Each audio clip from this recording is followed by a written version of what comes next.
아기 백호가 날카로운 이빨을 드러내며 낮게 으르렁거렸습니다. 금방이라도 달려들 듯 살벌한 기세였으나 은실은 천천히 무릎을 굽히고 쪼그려 앉았습니다. 너도 혼자가 되었구나. 경계하지 않아도 돼. 이 무모한 손길 하나가 장차 피바람 부는 가문의 운명을 바꾸는 기적이 될 줄은 그때는 꿈에도 몰랐습니다. 한국 야담에 오신 여러분, 머무시는 동안 간의 평안과 안녕이 늘 함께 하시길 소망합니다. 그리고 구독과 좋아요를 눌러주시는 모든 분들에게 재물운이 가득하기를 기원합니다. 빗줄기가 창을 때리는 소리가 천둥처럼 울렸습니다. 박씨, 가문의 대청마루 위로 흙탕물이 튀어올랐습니다.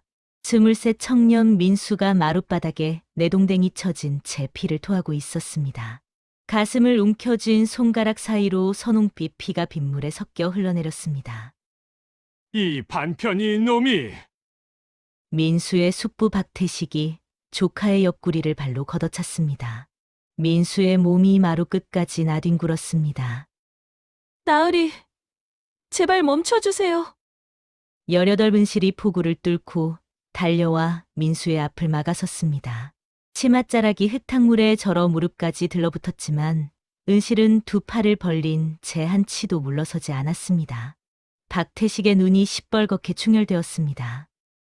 근본도 없는 양녀년이 감히 누구 앞을 막아? 퍽.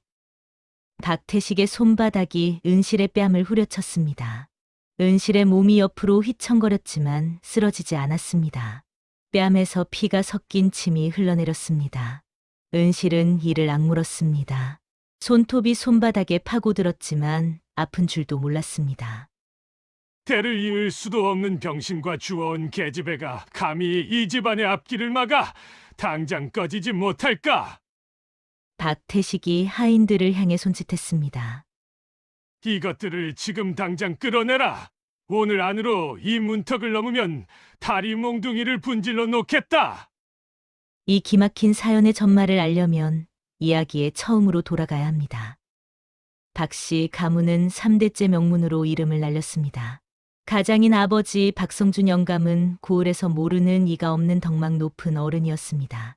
그러나 석 달 전 한양으로 떠났던 아버지가 호련히 종적을 감추었습니다. 처음에는 모두가 곧 돌아오시리라 믿었습니다. 그러나 보름이 지나고 한 달이 지나도 소식이 없었습니다. 그제야 숙부 박태식이 본색을 드러내기 시작했습니다. 박태식은 형이 살아 돌아올 가능성이 없다고 판단했습니다. 아니, 어쩌면 처음부터 그렇게 되기를 바랐는지도 모릅니다. 형님이 안 계신 마당에 이 가문을 누가 이끌겠느냐. 병약한 조카는 내일 당장 죽어도 이상하지 않고 형수님은 병석에 누워 계시지 않으시냐. 박태식은 가문의 어른들을 한자리에 모았습니다. 그의 손에는 아버지의 인장이 찍힌 문서가 들려 있었습니다. 형님께서 떠나시기 전 만일의 경우를 대비하여 내게 모든 것을 위임하셨다네. 문서는 위조된 것이었습니다. 그러나 그것을 증명할 방법은 없었습니다. 아버지의 인장은 이미 박태식의 품속에 있었고 형의 필체를 흉내내는 것쯤은 어린 시절부터 해오던 일이었습니다. 가문의 어른들은 고개를 끄덕였습니다. 어차피 병약한 조카보다는 건장한 박태식이 가문을 이끄는 것이 낫다고 여기는 눈치였습니다. 그날 이후 박태식은 형의 재산을 하나씩 자신의 이름으로 옮기기 시작했습니다. 어머니는 병석에서 일어나지 못한 지 이미 반년이 넘었습니다. 남편이 실종되었다는 소식을 들은 뒤로 병세가 급격히 악화되었습니다. 가슴에 한이 맺혀 숨 쉬는 것조차 버거워 보였습니다. 은실은 매일 어머니의 곁을 지켰습니다. 12해 전 굶주림에 죽어가던 6살배기 은실을 거둬주신 분이 바로 어머니였습니다. 아무런 연고도 없는 떠돌이 아이를 친딸처럼 키워주셨습니다. 은실은 그 은혜를 단 하루도 잊은 적이 없었습니다. 어머니, 진지 좀 드셔야 해요. 은실이 미음 그릇을 들고 다가왔습니다. 어머니가 힘겹게 고개를 저었습니다. 은실아, 내 오라비를 잘 돌봐 다오.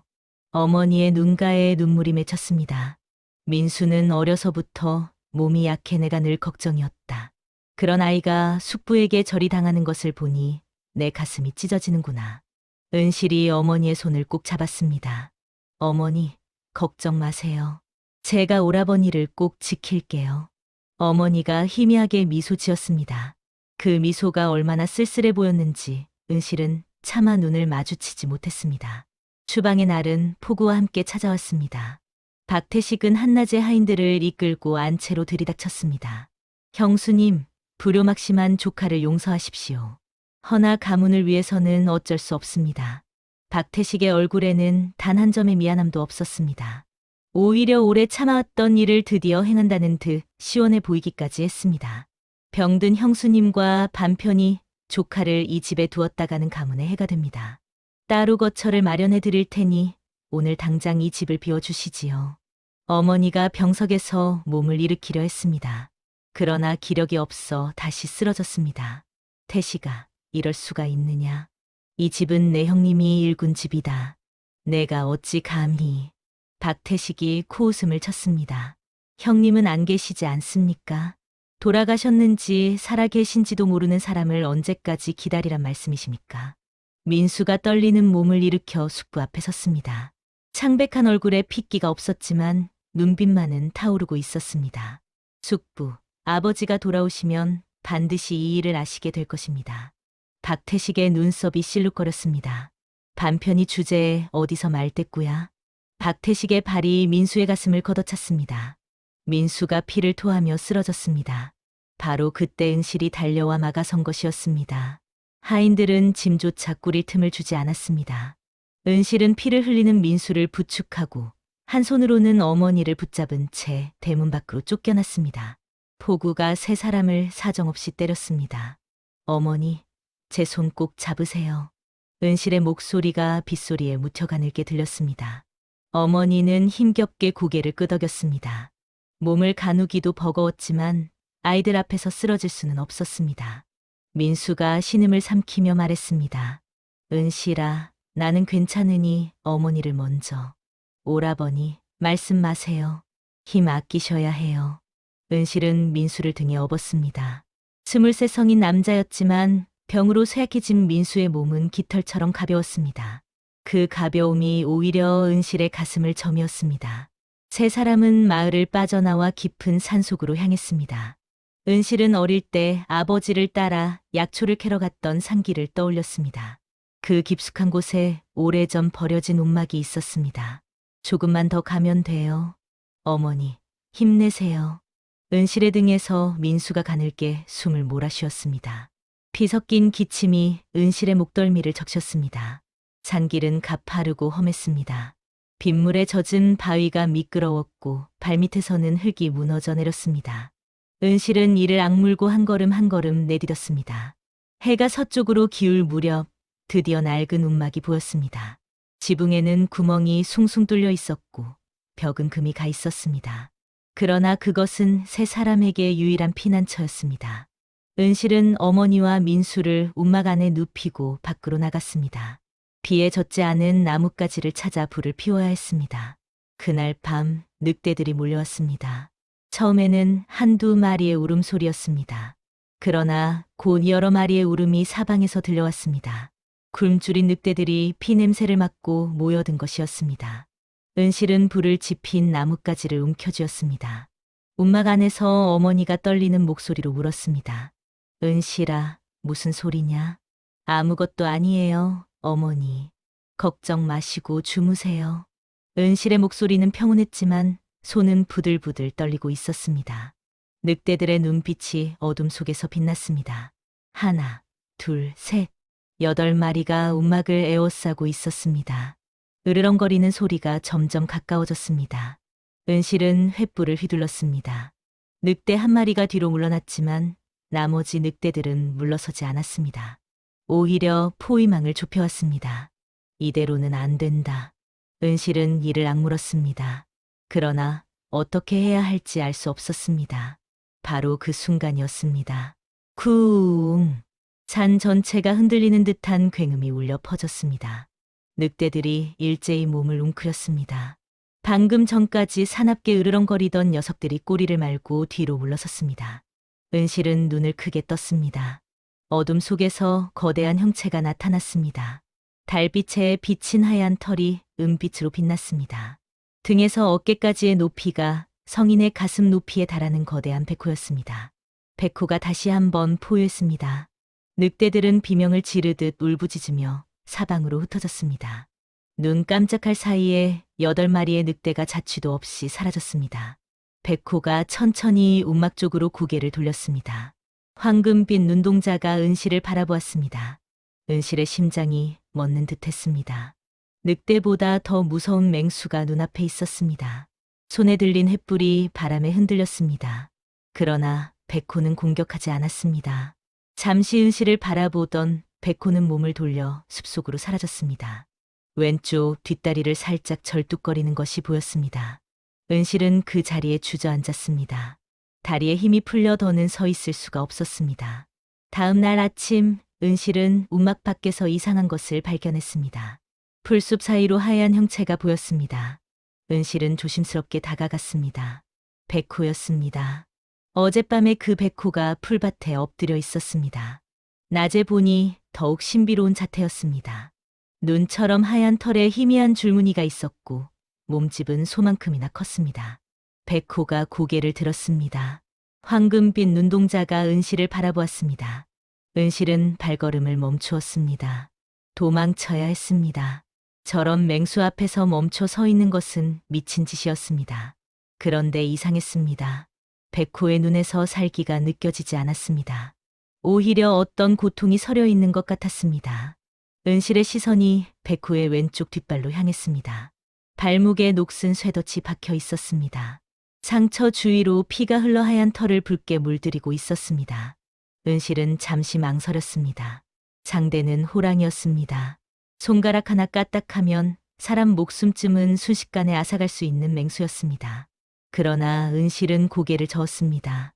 어젯밤 저 백호가 나타나지 않았다면 자신과 어머니와 오라버니 모두 늑대밥이 되었을 것입니다. 은혜를 입었으면 갚아야 하는 법이었습니다. 은실은 천천히 백호에게 다가갔습니다. 백호가 고개를 들어 은실을 바라보았지만 공격하지 않았습니다. 무서워하지 마세요. 제가 도와드릴게요. 은실은 백호의 발 앞에 무릎을 꿇었습니다. 조심스럽게 쇠덫을 살폈습니다. 녹이 심하게 슬어 있었고 날카로운 이빨이 살 깊숙이 파고들어 있었습니다. 은실은 힘껏 쇠덫을 벌렸습니다. 손바닥에서 피가 났지만 멈추지 않았습니다. 마침내 쇠덫이 벌어지며 백호의 발에서 떨어져 나갔습니다. 은실은 치맛단을 찢어 백호의 상처를 감쌌습니다. 하얀 천이 금세 붉게 물들었습니다. 백호가 가만히 은실을 바라보았습니다. 황금빛 눈동자에 어떤 감정이 스쳐 지나가는 것 같았습니다. 은실이 상처를 다 감싸자 백호가 천천히 일어섰습니다. 절뚝거리던 걸음이 조금 나아진 것 같았습니다. 백호는 고개를 숙여 은실의 이마에 코를 가볍게 대었습니다. 마치 감사의 인사를 하는 것 같았습니다. 그리고 숲속으로 사라졌습니다.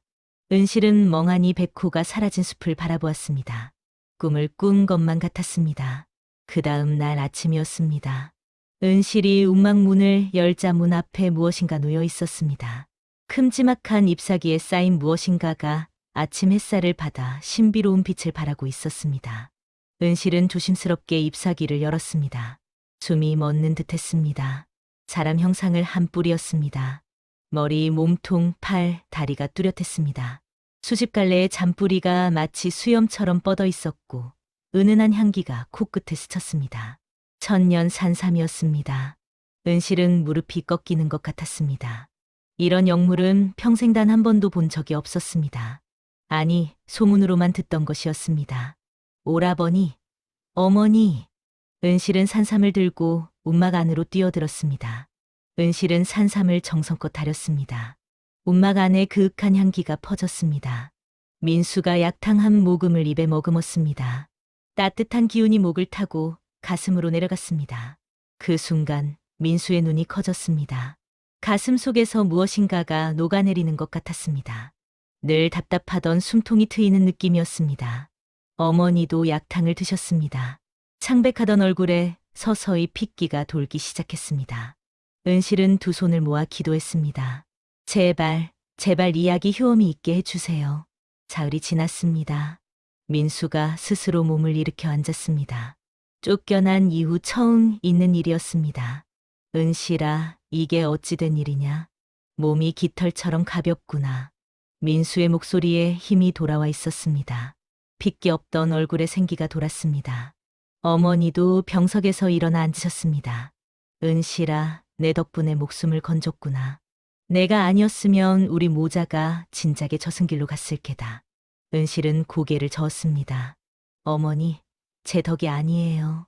저 백호가 우리를 살린 거예요. 은실은 백호의 상처를 치료해 준 이야기를 들려주었습니다. 어머니가 눈을 크게 떴습니다. 호랑이가 은혜를 갚았단 말이냐? 네, 어머니. 틀림없이 그럴 거예요. 어머니는 한참 동안 말이 없었습니다. 그러다 천천히 입을 열었습니다. 옛말에 짐승도 은혜를 알고 나무도 덕을 안다고 했다. 너의 착한 마음이 영물을 감화시킨 계로구나. 은실의 눈시울이 붉어졌습니다. 움막 밖 어딘가에서 새가 지저귀었습니다. 아침 햇살이 움막 안으로 비스듬히 들어왔습니다. 희망이 보이기 시작했습니다. 며칠이 지나자 움막 안에 활기가 돌기 시작했습니다. 민수는 이제 혼자 힘으로 밖을 나가 걸을 수 있게 되었습니다. 어머니도 지팡이에 의지하면 움막 주위를 거닐 수 있을 정도로 회복되었습니다. 은실은 매일 산에서 약초와 나무를 캐어왔습니다. 어릴 때 아버지를 따라다니며 배운 약초 지식이 이렇게 쓸모 있을 줄은 몰랐습니다. 그날 저녁이었습니다. 어머니가 은실을 불렀습니다. 평소와 달리 표정이 무거웠습니다. 은실아, 가까이 오너라. 보여줄 것이 있다. 은실은 어머니 곁으로 다가갔습니다. 어머니는 떨리는 손으로 저고리 깊숙한 곳을 더듬었습니다. 헝겊에 쌓인 무엇인가를 꺼냈습니다. 이것을 보아라. 어머니가 헝겊을 풀었습니다. 옥으로 만든 작은 반지가 나타났습니다. 맑은 빛이 촛불에 반사되어 은은하게 빛났습니다. 반지 안쪽에는 정교한 글씨가 새겨져 있었습니다. 박씨 가문 종가. 은실은 숨을 삼켰습니다. 어머니, 이건 옥지환이다. 어머니의 목소리가 낮게 떨렸습니다. 박씨, 가문 대대로 내려오는 종가의 증표란다. 이것을 가진 자만이 진정한 가주로 인정받을 수 있지. 민수가 몸을 일으켜 다가왔습니다. 옥지환을 본 순간 민수의 눈이 커졌습니다. 어머니, 이것이 왜 어머니께 있습니까? 분명 아버지께서. 어머니가 천천히 고개를 끄덕였습니다. 내 아버지께서 한양으로 떠나시기 전날 밤 내게 이것을 맡기셨다. 어머니의 눈에 눈물이 맺혔습니다. 그날 밤의 기억이 떠오르는 듯했습니다. 당신께서 말씀하셨지. 자신에게 무슨 일이 생기더라도 이것만은 반드시 지키라고. 이것이 있어야 민수가 가문을 되찾을 수 있다고. 은실은 옥지환을 바라보았습니다. 작은 반지였지만 그 안에 담긴 무게는 천근만근이었습니다. 아버지께서는 무슨 일이 생길 걸 미리 아셨던 걸까요? 민수의 목소리가 떨렸습니다. 어머니가 고개를 저었습니다. 모르겠다. 다만 당신께서 떠나시던 날 표정이 심상치 않았던 것은 분명하다. 무엇인가 무거운 짐을 지신 것 같았지. 움막 안에 침묵이 내려앉았습니다. 어머니가 옥지환을 다시 헝겊에 싸며 말했습니다. 은실아, 이것을 내가 맡아라. 은실이 고개를 들었습니다. 제가요? 어머니, 이건 오라버니가. 민수는 아직 몸이 다 낫지 않았다. 그리고 어머니는 잠시 말을 멈추었다가 다시 입을 열었습니다. 내가 이 가문을 위해 얼마나 헌신했는지 내가 모를 것 같으냐. 피 한 방울 섞이지 않은 내가 목숨을 걸고 우리를 지켰다. 이 옥지환을 맡길 사람은 너밖에 없다. 은실의 눈에 눈물이 고였습니다. 어머니, 부디 이것을 잘 간수하거라. 언젠가 반드시 이것이 필요한 날이 올 것이다. 은실은 두 손으로 옥지환을 받아들었습니다. 손바닥 위에 놓인 작은 옥반지가 청금처럼 무거웠습니다. 그 무렵 고을에서는 이상한 소문이 돌고 있었습니다. 산속으로 쫓겨난 박씨 가문 사람들이 살아남았다는 것이었습니다. 그것도 모자라 신비한 약초를 캐어다 장애에 내다 팔고 있다는 소문까지 퍼졌습니다. 박태식의 귀에 그 소문이 들어간 것은 보름쯤 지난 뒤였습니다. 뭐라고? 그것들이 살아있어? 박태식의 얼굴이 시뻘겋게 달아올랐습니다. 손에 들고 있던 찻잔이 산산조각 났습니다. 그럴 리가 없다. 병든 것들이 깊은 산속에서 어떻게 살아남는단 말이냐? 하인이 고개를 조아리며 대답했습니다. 소인도 처음에는 믿지 않았사옵니다. 허나 장터에서 직접 본 자들이 여럿 있사옵니다. 양녀 은실이라는 계집이 산에서 캔 약초를 들고 나왔다고. 박태식의 눈이 가늘어졌습니다. 그것들이 살아있다면 문제였습니다. 지금은 힘이 없어 아무것도 못하겠지만 만약 형 박성준이 돌아온다면 이야기가 달라집니다. 아니, 형이 돌아오지 않더라도 민수가 건강을 되찾아 관가에 호소라도 한다면. 박태식은 이를 악물었습니다. 죽어야 할 것들이 왜 죽지 않고 살아서 귀찮게 구는 것이냐. 박태식은 신복을 불렀습니다. 잠돌아, 내가 아는 그 자들 있지 않느냐. 칼 쓰는 자들 말이다. 참돌이라 불린 자가 고개를 끄덕였습니다. 예, 나으리. 몇 냥이면 움직이겠습니까? 돈은 문제가 아니다. 깔끔하게 처리해야 한다. 산속에서 짐승에게 물려 죽은 것으로 꾸며라. 아무도 의심하지 않게. 잠돌이 음흉하게 웃었습니다. 걱정 마십시오, 나으리. 흔적 하나 남기지 않겠습니다. 박태식이 돈주머니를 던졌습니다. 묵직한 소리가 났습니다. 일이 끝나면 그 배로 주마. 단 실패는 용납하지 않는다. 그날 밤은 유난히 고요했습니다. 달이 구름에 가려 산속은 칠흑 같은 어둠에 잠겨 있었습니다. 바람 한 점 없이 나무십조차 움직이지 않았습니다. 은실은 왠지 모를 불안감에 잠을 이루지 못하고 있었습니다. 가슴이 답답하고 등골이 서늘했습니다. 무엇인가 다가오고 있다는 느낌이 떠나지 않았습니다. 그때였습니다. 스스스. 움막 밖에서 인기척이 들렸습니다. 짐승의 발소리가 아니었습니다. 사람의 발소리였습니다. 그것도 한 명이 아니었습니다. 은실의 눈이 커졌습니다. 옆을 보니 민수도 눈을 뜨고 있었습니다. 서로 눈빛을 교환했습니다. 말하지 않아도 알 수 있었습니다. 적이었습니다. 쾅! 움막 문이 박차 차이며 열렸습니다. 검은 옷을 입은 자들이 칼을 빼들고 들이닥쳤습니다. 넷이었습니다. 움직이면 죽는다. 선두에 선 자가 칼끝을 민수의 목에 들이댔습니다. 민수가 신음을 삼키며 몸을 굽혔습니다. 어머니가 비명을 질렀습니다. 누구냐? 내 이놈들이. 조용히 해, 할멈. 잘수 하나가 어머니의 입을 틀어막았습니다. 어머니가 숨을 제대로 쉬지 못하고 몸부림쳤습니다. 어머니. 은실이 벌떡 일어섰습니다. 그러자 살수 둘이 달려들어 은실의 양팔을 비틀어 잡았습니다. 인연이 양녀라는 계집이지. 제법 예쁘게 생겼구나. 선두의 살수가 음흉하게 웃으며 은실의 턱을 잡았습니다. 은실이 고개를 확 돌려 그 손을 뿌리쳤습니다. 더러운 손 치워요. 호호, 성질도 더럽군. 살수의 눈이 차갑게 가라앉았습니다. 어차피 다 죽일 것들이다.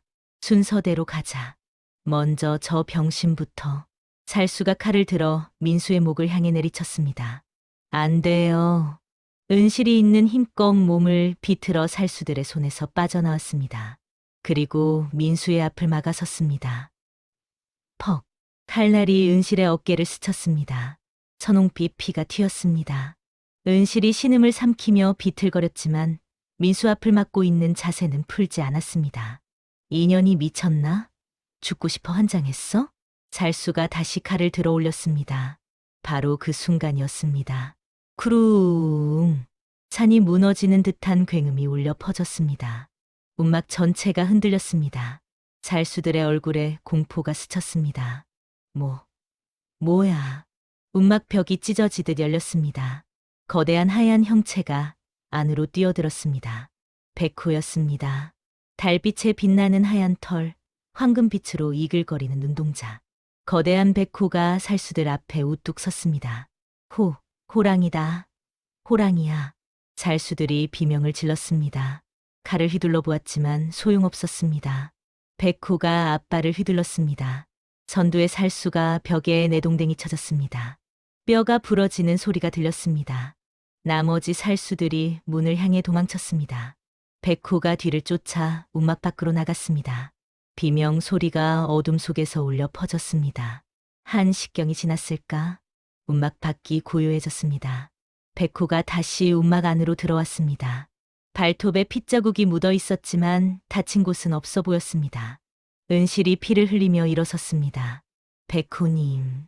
백호가 은실에게 다가왔습니다. 커다란 코를 은실의 상처에 가볍게 대었습니다. 마치 걱정하는 것 같았습니다. 은실이 힘겹게 미소 지었습니다.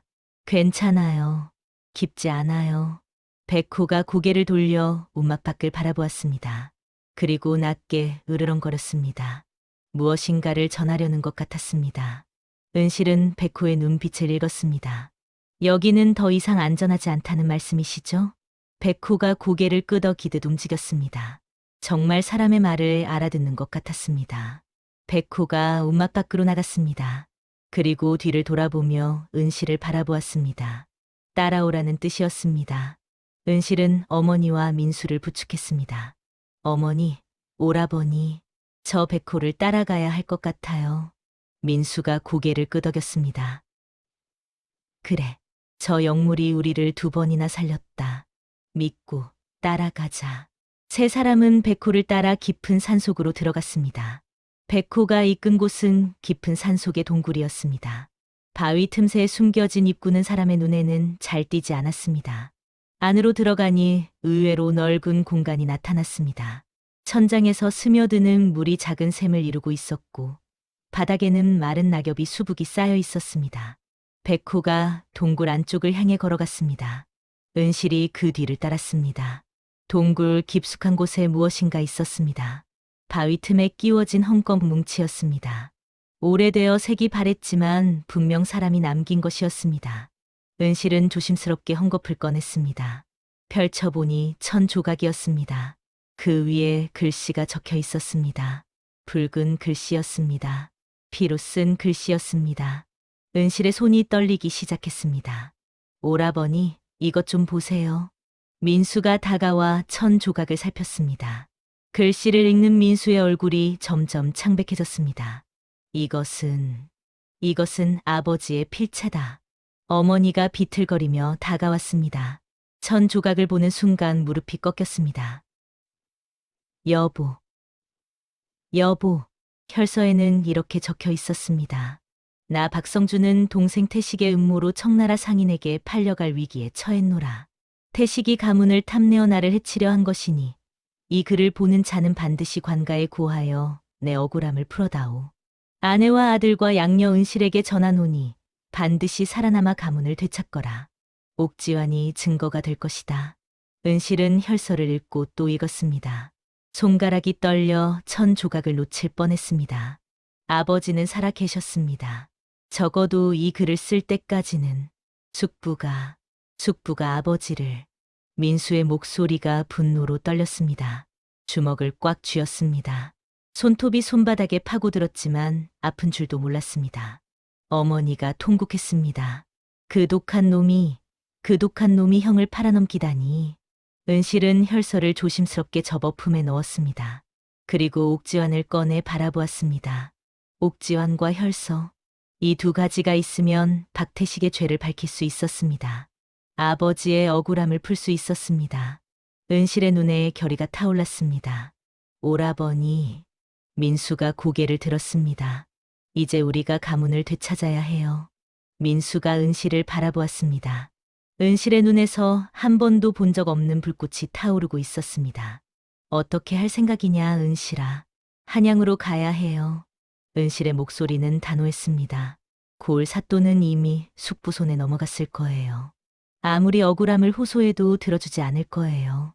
하지만 한양에는 암행어사가 있어요.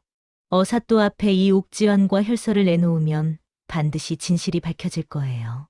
민수는 한참 동안 말이 없었습니다. 한양까지는 수백리 길이었습니다. 게다가 박태식이 가만히 있을 리 없었습니다. 살수를 보낸 것을 보면 이미 죽일 작정인 것이 분명했습니다. 그러나 민수는 고개를 끄덕였습니다. 그래, 내 말이 옳다. 이대로 숨어 살 수는 없다. 민수가 몸을 일으켰습니다. 산삼의 효험인지 몸에는 제법 힘이 돌아와 있었습니다. 내가 직접 가겠다. 은실아, 너는 어머니를 모시고 안 돼요, 오라버니. 은실이 단호하게 말했습니다. 오라버니는 아직 완전히 회복되지 않으셨어요. 그리고 박태식의 무리가 오라버니 얼굴을 알고 있을 거예요. 제가 먼저 갈게요. 내가? 위험하다. 여자 혼자 그 먼 길을. 저는 양녀예요. 박씨 가문 사람이라는 걸 아는 사람이 많지 않아요. 그리고 은실은 창고 구석에서 낡은 남자 옷을 꺼냈습니다. 남장을 하면 들킬 위험이 더 줄어들 거예요. 민수는 은실을 말리고 싶었습니다. 그러나 은실의 말이 옳았습니다. 자신이 나서면 오히려 위험해질 수 있었습니다. 어머니가 은실의 손을 잡았습니다. 은실아, 정령 가겠다는 것이냐? 네, 어머니. 제가 꼭 해낼게요. 어머니의 눈에서 눈물이 흘러내렸습니다. 내가 박씨 가문에 온 지 12년이다. 그동안 너는 단 한 번도 나를 실망시킨 적이 없었다. 고맙다, 은실아. 정말 고맙다. 은실은 어머니를 꼭 껴안았습니다. 어머니께서 저를 살려주셨어요. 그 은혜를 갚을 기회를 주셔서 감사해요. 다음 날 동이틀 무렵 은실은 길을 나섰습니다. 남자 옷으로 갈아입고 머리를 묶어 갓 아래에 숨겼습니다. 멀리서 보면 젊은 선비처럼 보였습니다. 품속에는 옥지연과 혈서가 있었습니다. 목숨보다 소중한 것들이었습니다. 동굴 앞에서 백호가 기다리고 있었습니다. 은실은 백호에게 다가갔습니다. 백호님, 그동안 베풀어 주신 은혜 잊지 않을게요. 부디 어머니와 오라버니를 지켜주세요. 백호가 고개를 흔들었습니다. 그리고 은실의 앞에 섰습니다. 은실은 백호의 뜻을 알아차렸습니다. 저를 따라오시겠다는 거예요? 백호가 낮게 으르렁거렸습니다. 긍정의 표시였습니다. 은실의 눈시울이 붉어졌습니다. 영물의 은혜가 끝이 없었습니다. 고마워요. 정말 고마워요. 민수가 다가와 은실의 어깨를 잡았습니다. 은실아, 반드시 무사히 돌아오너라. 내가 돌아오면 내가 직접 관아에 나서마. 네, 오라버니. 꼭 그럴게요. 은실은 백호와 함께 산을 내려갔습니다. 아침 햇살이 두 사람의 등을 비추었습니다. 동굴 앞에서 민수와 어머니가 은실이 사라질 때까지 지켜보았습니다. 한양까지의 길은 멀고 험했습니다. 낮에는 인적이 드문 샛길로 다녔고 밤에는 백호가 지켜주는 숲속에서 잠을 청했습니다.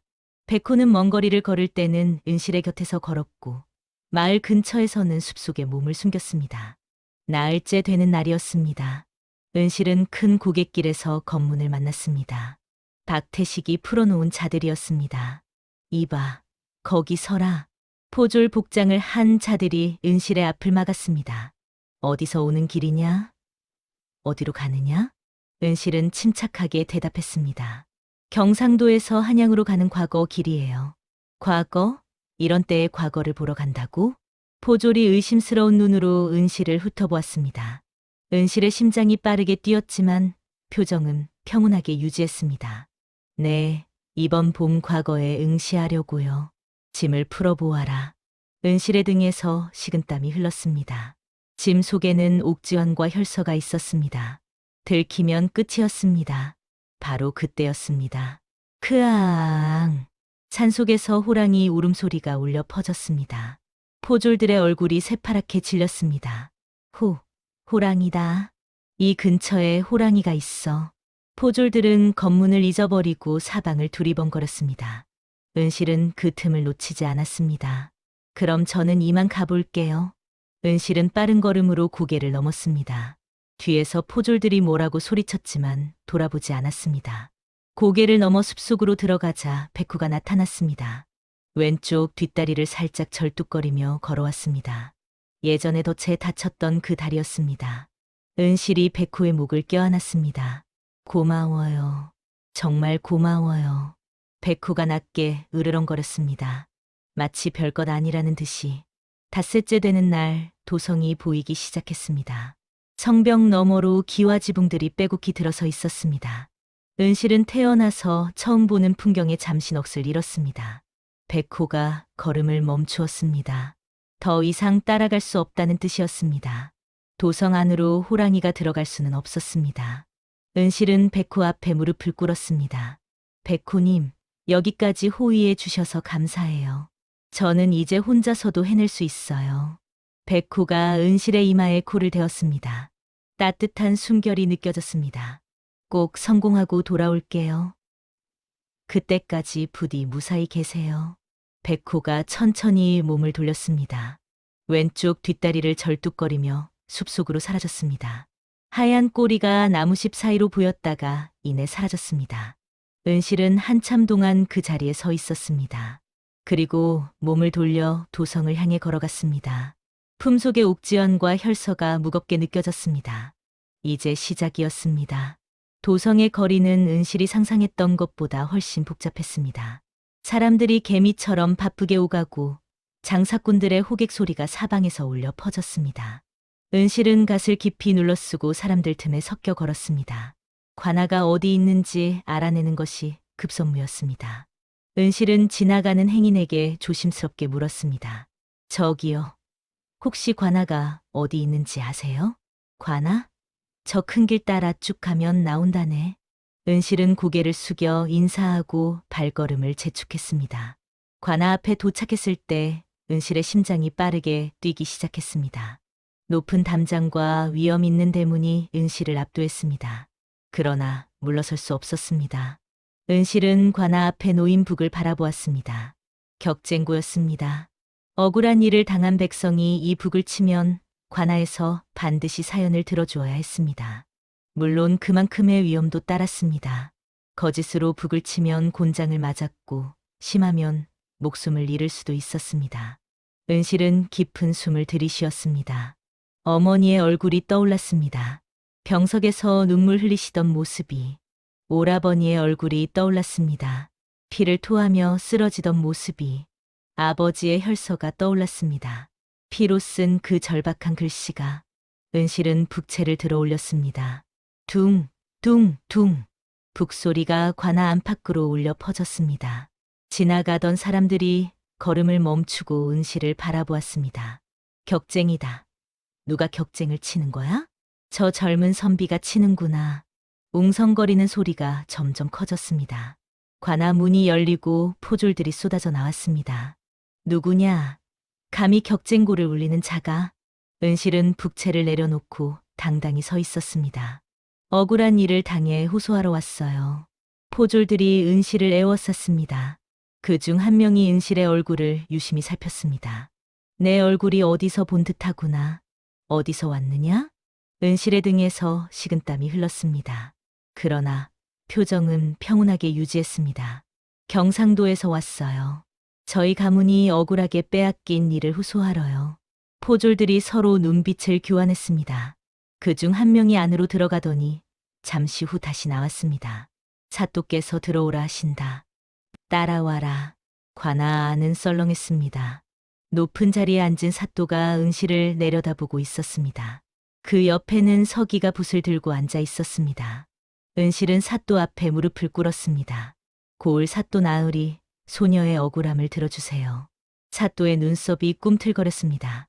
소녀, 남장을 하고 있구나. 어디서 온 계집이냐? 은실은 갓을 벗었습니다. 묶었던 머리카락이 풀어져 내렸습니다. 주위에서 웅성거리는 소리가 들렸습니다. 소녀는 경상도 박씨 가문의 양녀은실이에요. 저희 가문이 숙부 박태식에게 억울하게 빼앗긴 일을 호소하러 왔어요. 은실은 품에서 옥지연과 혈서를 꺼냈습니다. 이것은 저희 아버지 박성준 영감의 유품이에요. 옥지연은 박씨 가문 종가의 증표이고 이 혈서는 아버지께서 청나라로 팔려가시기 전에 남기신 거예요. 숙부 박태식이 아버지를 해치고 가문을 빼앗은 증거예요. 사또가 옥지연과 혈서를 받아들었습니다. 잠시 살펴보더니 코웃음을 쳤습니다. 이것이 증거라고? 옥지연이야 어디서 훔쳐왔는지 모르고 이 혈서가 진짜 박성준의 것인지 어찌 알겠느냐? 위조일 수도 있지 않겠느냐? 은실의 얼굴이 창백해졌습니다. 나으리, 이것은 분명히 아버지의 필체예요. 위조가 아니에요. 조용히 해라. 사또가 호통을 쳤습니다. 증거도 없이 함부로 사람을 모함하다니 인연이 미쳤구나. 여봐라, 인연을 당장 옥에 가둬라. 은실의 눈이 커졌습니다. 무엇인가 잘못되었습니다. 사또의 태도가 너무 이상했습니다. 포졸들이 달려들어 은실의 양팔을 잡았습니다. 나으리, 나으리, 제발 제 말을 들어주세요. 끌어내라. 저 미친년의 입을 막아. 은실은 발버둥 쳤지만 소용없었습니다. 포졸들에게 끌려 옥으로 향했습니다. 옥 안은 어둡고 축축했습니다. 은실은 차가운 바닥에 주저앉았습니다. 온몸에 힘이 빠졌습니다. 실패했습니다. 사또가 이미 박태식에게 매수되어 있었던 것입니다. 아무리 증거를 내놓아도 들어주지 않을 것이 분명했습니다. 은실은 이를 악물었습니다. 눈물이 볼을 타고 흘러내렸지만 소리내어 울지 않았습니다. 어머니와 오라버니가 기다리고 있었습니다. 여기서 포기할 수 없었습니다. 그때 옥졸 하나가 다가왔습니다. 이봐, 거기 계집. 은실이 고개를 들었습니다. 내일 아침 곤장 50대를 맞고 쫓겨날 거라더군. 운이 좋으면 살고 운이 나쁘면 죽겠지. 옥졸이 음흉하게 웃으며 사라졌습니다. 은실의 얼굴이 새파랗게 질렸습니다. 곤장 50대라면 장정도 버티기 힘든 형벌이었습니다. 은실 같은 여자가 버틸 수 있을 리 없었습니다. 그날 밤 은실은 잠을 이룰 수 없었습니다. 창살 사이로 달빛이 비쳐 들어왔습니다. 은실은 달을 바라보며 기도했습니다. 제발, 제발 누군가 도와주세요. 다음 날 아침이 밝았습니다. 은실은 옥에서 끌려나와 관아 마당에 무릎을 꿇었습니다. 주위에는 구경꾼들이 모여들어 웅성거리고 있었습니다. 사또가 높은 자리에서 내려다보며 말했습니다. 이녀는 거짓 증거를 꾸며 양민을 모함한 죄로 곤장 50대에 처한다. 형을 집행하라. 포졸들이 은실을 엎드리게 했습니다. 형리가 곤장을 들고 다가왔습니다. 은실은 이를 악물었습니다. 퍽. 첫 번째 곤장이 등에 내리꽂혔습니다. 살이 찢어지는 듯한 고통이 온몸을 관통했습니다. 그러나 은실은 소리를 지르지 않았습니다. 퍽. 퍽. 퍽. 곤장이 계속 내리꽂혔습니다. 등에서 피가 흘러내렸습니다. 은실의 시야가 흐려지기 시작했습니다. 한 대, 두 대, 세 대. 은실의 의식이 점점 멀어져 갔습니다. 바로 그때였습니다. 멈춰라. 낭낭한 목소리가 관아 마당에 울려 퍼졌습니다. 모든 시선이 소리가 난 쪽으로 향했습니다. 관아 문 앞에 한 남자가 서 있었습니다. 낡은 도포를 입고 갓을 쓴 평범한 행색이었지만 눈빛만은 서리빨처럼 날카로웠습니다. 그리고 그 옆에는 민수가 서 있었습니다. 은실의 눈이 커졌습니다. 오라버니. 민수가 은실에게 달려왔습니다. 피투성이가 된 은실을 부축하며 이를 악물었습니다. 은실아, 괜찮으냐? 은실아. 사또가 벌떡 일어섰습니다. 네 이놈, 누구냐? 감히 형 집행을 방해하는 자가. 낡은 도포를 입은 남자가 천천히 앞으로 걸어왔습니다. 그리고 품에서 무엇인가를 꺼내 높이 들어 올렸습니다. 마패였습니다. 암행어사의 마패였습니다. 나는 암행어사 이정훈이다. 이 고을에 억울한 일이 있다는 밀고를 받고 왔노라. 관아 마당이 술렁거렸습니다. 사또의 얼굴이 새하얗게 질렸습니다. 아, 암행어사? 이정훈이 사또를 차갑게 내려다보았습니다. 그대가 이 고을 사또냐? 들으니 뇌물을 받고 억울한 백성을 가두었다던데 사실이냐? 사또가 후들후들 떨며 바닥에 엎드렸습니다. 아, 아닙니다. 사또. 소위는 그저. 변명은 나중에 들으마. 이정훈이 손을 들어 포졸들을 멈추게 했습니다. 그리고 민수를 향해 고개를 끄덕였습니다. 자, 이제 억울함을 풀어보거라. 증거가 있다 하였지? 민수가 앞으로 나섰습니다. 손에는 옥지환과 혈서가 들려 있었습니다. 사또, 이것을 보아주십시오. 민수는 차분하게 이야기를 시작했습니다. 아버지 박성준 영감이 숙부 박태식의 음모로 청나라 상인에게 팔려갈 뻔한 일. 숙부가 문서를 위조하여 가문을 빼앗은 일. 병든 어머니와 자신을 내쫓은 일. 산속에서 살수를 보내 죽이려 한 일. 민수의 목소리는 떨렸지만 또렷했습니다. 이 옥지환은 박씨 가문 대대로 내려오는 종가의 증표입니다. 그리고 이 혈서는 아버지께서 직접 피로 쓰신 것입니다. 아버지의 필체를 아는 자라면 누구나 알아볼 수 있습니다. 이정훈이 옥지환과 혈서를 자세히 살폈습니다. 과연 범상치 않은 물건이로구나. 그런데 이것만으로는 증거가 부족하지 않겠느냐? 박태식이라는 자가 발뺌하면 어찌할 것이냐? 민수가 고개를 숙였습니다. 그래서 증인을 데려왔습니다. 민수가 손짓하자 관아 문 밖에서 한 무리의 사람들이 들어왔습니다. 박씨, 가문의 예타인들이었습니다. 선두에 선 늙은 하인이 이정훈 앞에 엎드렸습니다. 어삿도 소인은 박씨 가문에서 30년을 일한 하인 만복이옵니다. 박태식 나으리가 하신 일을 낱낱이 알고 있사옵니다. 이정훈의 눈이 빛났습니다. 말해보거라. 만복이 떨리는 목소리로 이야기를 시작했습니다. 박태식이 형을 해치기 위해 청나라 상인과 짜고 납치를 꾸민 일, 문서를 위조하여 가문을 빼앗은 일, 조카와 형수를 쫓아내고 양녀까지 죽이려 한 일. 만복의 증언이 이어질수록 구경꾼들 사이에서 웅성거리는 소리가 커졌습니다. 세상에 그런 악독한 놈이 있었나. 친형을 팔아넘기다니 짐승만도 못한 놈이구나. 이정훈이 손을 들어 조용히 시켰습니다. 더 증인이 있느냐? 있습니다. 민수가 다시 손짓했습니다. 이번에 들어온 것은 검은 옷을 입은 남자였습니다. 얼굴에 상처가 있었고 한쪽 팔이 부러져 있었습니다. 은실이 그 얼굴을 보는 순간 숨이 멎는 듯했습니다. 살수였습니다. 그날 밤 움막을 습격했던 살수 중 한 명이었습니다. 민수가 설명했습니다. 이자는 박태식이 고용한 살수입니다. 저희를 죽이려다 실패하고 도망쳤다가 제가 붙잡았습니다. 살수가 바닥에 엎드려 부들부들 떨었습니다. 어삿도 살려주십시오. 소인은 그저 돈에 눈이 멀어 박태식 나으리가 시킨 대로 했을 뿐입니다. 이정훈의 눈이 차갑게 가라앉았습니다. 박태식이 시켰다고? 예. 박태식 나으리가 조카와 형수와 양녀를 죽이라고. 산속에서 짐승에게 물려 죽은 것으로 꾸미라고. 관아 마당이 발칵 뒤집혔습니다. 저런 천인공노할 놈이. 당장 잡아들여야 한다. 이정훈이 자리에서 일어섰습니다. 증거가 충분하다. 당장 박태식을 잡아들여라. 박태식이 잡혀온 것은 그로부터 사흘 뒤였습니다. 포졸들에게 끌려온 박태식의 행색은 말이 아니었습니다.